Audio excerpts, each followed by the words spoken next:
नमस्कार। हमारे आदरणीय राष्ट्रीय अध्यक्ष, समाजवादी पार्टी के राष्ट्रीय अध्यक्ष निरंतर जनमानस से जुड़े हुए मुद्दों के विषय में बताते हैं, जिसमें महिलाओं, पीड़ितों, दलितों, पिछड़ों और जो इस सरकार से पीड़ित लोग हैं उनकी आवाज़ वो उठाते रहते हैं।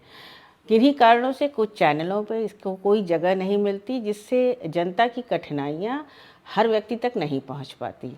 उन्होंने एक बहुत ही प्रशंसनीय शुरुआत की है एसपीटीवी के माध्यम से, जो समाजवादी पार्टी का चैनल है। राष्ट्रीय अध्यक्ष जी की नीतियों, उनके निर्देश, समाजवादी पार्टी जो काम कर रही है, जनता के बीच जा रही है, उसको हमेशा आप तक पहुंचाने के लिए मेरा निवेदन है कि इस बेहतरीन पहल से आप जुड़ें, क्योंकि ये आपकी आवाज़ है। और इस चैनल का मुख्य उद्देश्य सत्ता के खिलाफ जो अत्याचार सत्ता कर रही है, आवाज़ उठाना, जो प्रदर्शन या जो विपक्ष वर्तमान सरकार की नीतियों और उनकी अत्याचार के खिलाफ आवाज़ उठा रहा है, उसको आप तक पहुंचाना और आपकी आवाज़ हर जन तक पहुंचाना। आदरणीय राष्ट्रीय अध्यक्ष जी एक बड़ी चुनौती का सामना लेकर संविधान की सुरक्षा के लिए आज आगे बढ़े हैं, तो आपका सहयोग इसमें आवश्यक है। और आपका सहयोग मिलेगा तो एसपीटीवी के माध्यम से हम जन जन तक पहुंचेंगे और आदरणीय नेताजी, लोहिया जी, अंबेडकर और आज राष्ट्रीय अध्यक्ष जी की जो आवाज़ है उसको हर जन तक पहुंचाएंगे। अपनी सरकार बनाएंगे, अपनी व्यवस्था बनाएंगे जिसमें हर व्यक्ति को न्याय मिले, महिलाओं को न्याय मिले, दलित, पिछड़ों और जिन लोगों के ऊपर अत्याचार, अन्याय हो रहा है, जो समाज के हाशिए पे खड़े हुए लोग हैं, हर वर्ग के लोग, उनको हम साथ लेकर चल सकें। धनतेरस और दीपावली की आप सबको बहुत बहुत शुभकामनाएं और आपका सहयोग मुझे मिलेगा, हम सबको मिलेगा, इसकी मुझे उम्मीद है। नमस्कार।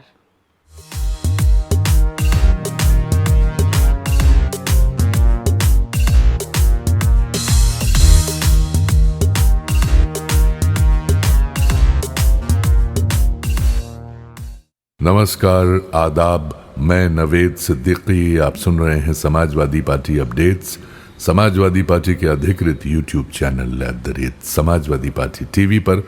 लाइक करें, शेयर करें, सब्सक्राइब करें, बेल आइकन प्रेस करें ताकि सीधा संवाद आप तक पहुंचाया जा सके। समाजवादी पार्टी के राष्ट्रीय अध्यक्ष एवं पूर्व मुख्यमंत्री श्री अखिलेश यादव ने कहा है कि भाजपा नफरत और बांटने की राजनीति कर रही है, अंग्रेजों की फूट डालो और राज करो नीति पर चलती है। भाजपा के लोग सांप्रदायिक और नकारात्मक सोच वाले हैं, समाज को तोड़ने का काम करते हैं।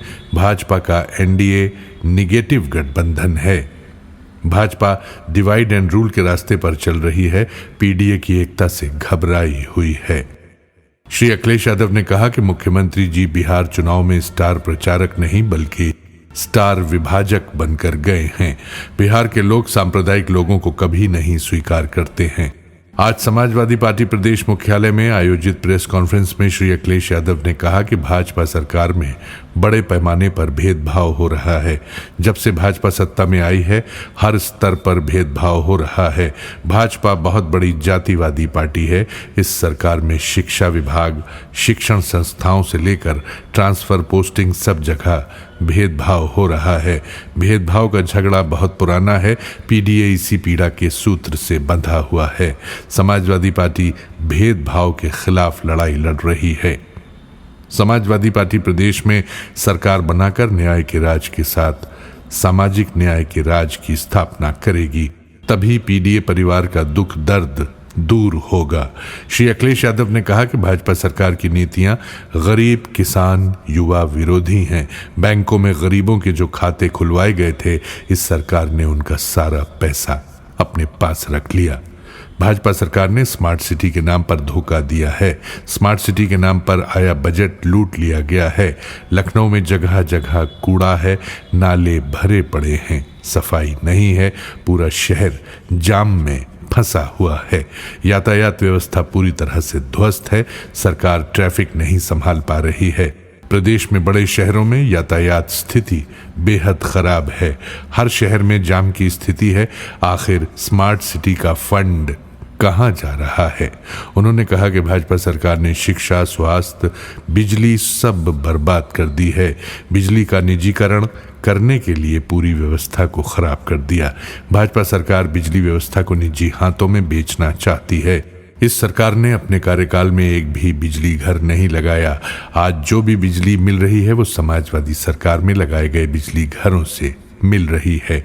श्री अखिलेश यादव ने कहा कि भाजपा सरकार ने बजट के लूट के अलावा कोई काम नहीं किया है।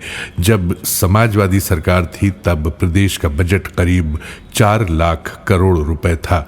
उस समय समाजवादी पार्टी की सरकार ने मरीजों के लिए एम्बुलेंस चलवाई, डायल 100 सेवा शुरू की, विश्व स्तरीय स्टेडियम बनवाया, एक्सप्रेस वे बनवाया, पार्क बनाए, छात्र छात्राओं को लगभग लाख लैपटॉप बांटे गए, कन्या विद्याधन समाजवादी पेंशन दी गई, जिलों को 4 लेन सड़कों से जोड़ा गया, किसानों के लिए मंडियां बनाई गईं, किसानों की सिंचाई मुफ्त की गई, सरकारी अस्पतालों में दवाई और जांचें मुफ्त की गई थीं। आज प्रदेश का बजट 8 लाख करोड़ रुपए से ज्यादा का हो गया है, लेकिन विकास का कोई काम नहीं दिख रहा है। पूरा बजट लूट लिया जा रहा है। लाखों करोड़ के बजट की चोरी हो रही है। श्री अखिलेश यादव ने कहा कि प्रदेश की कानून व्यवस्था ध्वस्त हो चुकी है। घरों में चोरियां हो रही हैं, महिलाएं असुरक्षित हैं, महिलाओं, बेटियों के साथ अपराध की घटनाएं लगातार बढ़ती जा रही हैं। भ्रष्टाचार चरम पर है। भाजपा सरकार में पवित्र शहरों अयोध्या, वाराणसी में भी भारी भ्रष्टाचार हो रहा है। जमीनों की बड़े पैमाने पर लूट हो गई। भाजपा के लोगों ने तालाबों पर कब्जा कर लिया है, अवैध बिल्डिंगें बना ली हैं। बरेली, वाराणसी समेत अन्य शहरों में सबसे ज्यादा अवैध बिल्डिंगें भाजपा के लोगों ने बनाई हैं। इस सरकार में कोई भी सुरक्षित नहीं है। जंगली जानवरों के हमले में बहराइच में 50 लोग घायल हो चुके हैं, कई की मौत हो गई है। सरकार भेड़िया, तेंदुआ और गुलदार के हमले से लोगों को नहीं बचा पा रही है। समाजवादी पार्टी के राष्ट्रीय अध्यक्ष एवं पूर्व मुख्यमंत्री श्री अखिलेश यादव के नेतृत्व में और पार्टी की नीतियों में आस्था व्यक्त करते हुए विभिन्न दलों के कई नेता और समाज के प्रतिष्ठित लोगों ने आज समाजवादी पार्टी की सदस्यता ग्रहण की। समाजवादी पार्टी के प्रदेश मुख्यालय पर आयोजित एक कार्यक्रम में श्री अखिलेश यादव ने नेताओं को समाजवादी पार्टी की सदस्यता दिलाई। उन्होंने उम्मीद जताई कि इन नए साथियों के आने से समाजवादी पार्टी को मजबूती मिलेगी। उन्होंने कहा कि इन साथियों के आने से पीडीए की लड़ाई मजबूत होगी और सामाजिक न्याय की स्थापना में मदद मिलेगी। श्री अखिलेश यादव ने कहा कि डॉक्टर राम मनोहर लोहिया की विचारधारा, बाबा साहब डॉक्टर भीमराव अंबेडकर जी के संविधान और नेताजी के संघर्ष को आगे बढ़ाने का संकल्प लेकर लोकतंत्र की मजबूती के लिए बड़ी संख्या में साथी समाजवादी आंदोलन से जुड़ रहे हैं। उन्होंने सभी साथियों के प्रति आभार जताया।